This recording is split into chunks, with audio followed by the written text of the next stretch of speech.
Hello and welcome to The Print. I'm Smriti and today we are here at Dras in Kargil, where some of the fiercest battles between India and Pakistan came to be fought. Within the Dras sector sit some of the most important and imposing features such as Tololing, Tiger Hill and Point 5140. Behind me you can see the ridges of Tololing and the Tiger Hill. The highest operational priority was accorded given its strategic importance. It sits just 5 kilometers away from Dras, as well as the Srinagar Kargil Leh highway, which is the lifeline for the troops as well as the Ladakhi population. The task for winning back of Tololing was given to 18 grenadiers. The Battle of Tiger Hill, the Indian Army launched a multi-directional assault with 3 battalions, 13 J&K rifles, 18 Garhwal rifles and 1 Naga. It was during this assault that Captain Vikram Batra engaged in hand-to-hand combat with the adversaries and killed 4 of them. It was then that Captain Vikram Batra exclaimed, "Ye dil mange more." 18 grenadiers hoisted the tricolour atop Tiger Hill on 8 July. Furthermore, Three Pimples is a complex made up of 3 main features, namely Knoll, Lone Hill and Three Pimples. Securing Three Pimples was also important given its strategic importance, which allowed the invaders to keep an eye on Indian troop movement and direct artillery fire. Kargil heroes participated in the 25th anniversary of the Kargil War, celebrated at Kargil War Memorial in Dras. During the war, along with the infantry, the artillery and the Indian Air Force played a huge role in securing these heights with the use of Bofors artillery guns and several Air Force aircraft and helicopters participating in the battles. It is a great feeling. We made a great victory and very proud of it. And we always feel happy to be here. Remember our heroes and pay our salutations to the people who lost their lives. It's because of them we won the war. What role, according to you, did the RT play? I mean, and it played a major role. So, can you tell us a little bit about the role of Bofors gun and the role of RT in general during the war? The Kargil War is a war of the young, gallant officers of infantry and the men and artillery in equal measures. Yeah. The artillery was a game changer. It took some time to understand that, realize it. But if the infantry was the body, the artillery was soul. And they were in perfect sync. As Raj Changappa said many years back, in India today, behind the heroics of infantry lay the prowess of artillery. And that was true. Artillery made it possible for infantry to climb up these hills, meet up with the enemy, and fight them. One of the most difficult jobs of brave infantry boys, and they were brave hearts. They would climb the hills even if they had at the cost of death. But the most difficult job for them was to climb up and catch up with the enemy.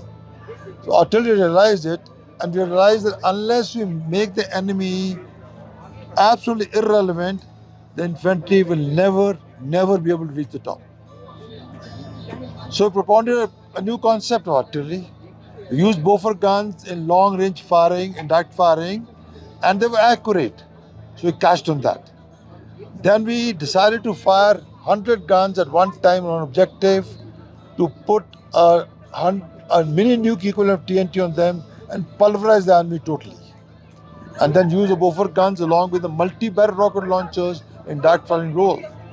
So the enemy had no chance to survive. And that made all the difference. Every time we fired with them in this mode, the Pakistanis shouted, "Hame bachao, hamare par कहर बरस रहा hai." It was music to our ears, and that is what made all the difference.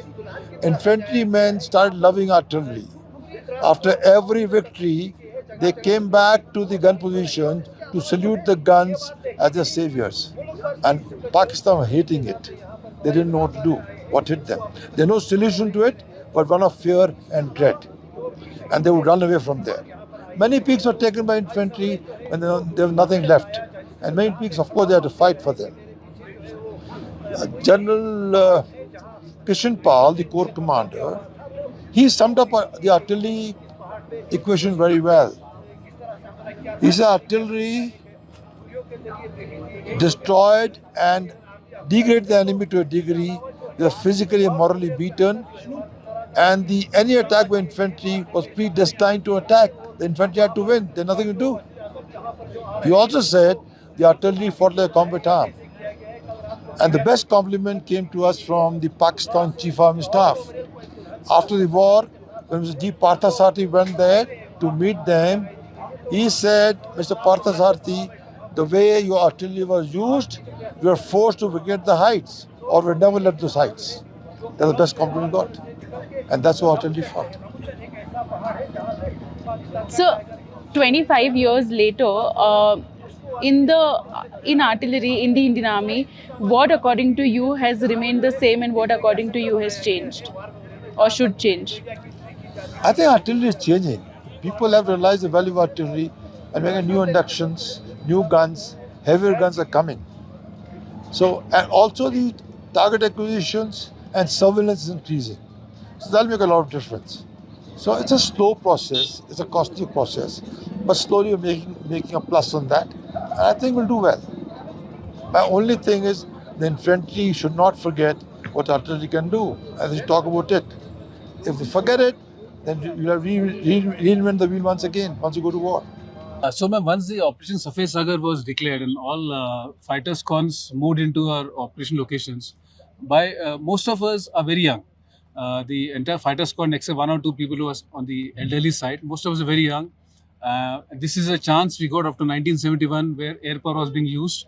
So obviously we were fully charged up and we wanted to be sure that we're part of where the action is. So on 26th of May is when 1999 is when Air Force started the operations, and most of the fighters cons deployed here either in the role of a fighter bomber or air defense or LNs or comment or surveillance. All of us were tasked for the same. Okay, so what were you going through as a young pilot when you were in Pakistan, and what was your treatment like as a prisoner of war? So, ma'am, once I became a prisoner of war, because of the historical background which we are aware, usually people don't come back. And this is what was going to my mind, that I won't be coming back. But not known to me, behind the scenes, a lot of things were happening. There was a lot of effort being put in by our nation. Mr. Vajpayee was very strong in his stand that unconditionally I should be released. Our senior leaders in the Air Force, uh, all the people were praying for me. A lot of campaigns were being undertaken by the Indians behind in India, in US, and other places. So I think these things happening in my favor, and parallelly the fact that we were winning all the battles in Pakistan at that time was on the defensive, and Mr. Nawaz Sharif also would have realized that he was not part of the initial open discussions about this entire Kargil which they had undertaken. So I think everything fell into my favor in a way, and I was fortunate to come back to India after 8 years. Okay, so how important was the Air Force's role during that time? And we know that I think 2 or 3 Air Force aircraft could not survive. So, could you talk about the difficulties as well as the importance of Air Force? So, ma'am, we lost Scholar Ajay Ahuja in a MiG-21 on 27th of May. Very brave pilot, and it was very unfortunate that we lost him. A day after that, we lost a helicopter in which Scholar Pundir, Mohilan, and 2 of our sergeants, Prasad and Sahu, we lost them. So, in total, we lost five Air Force Air warriors during Kargil.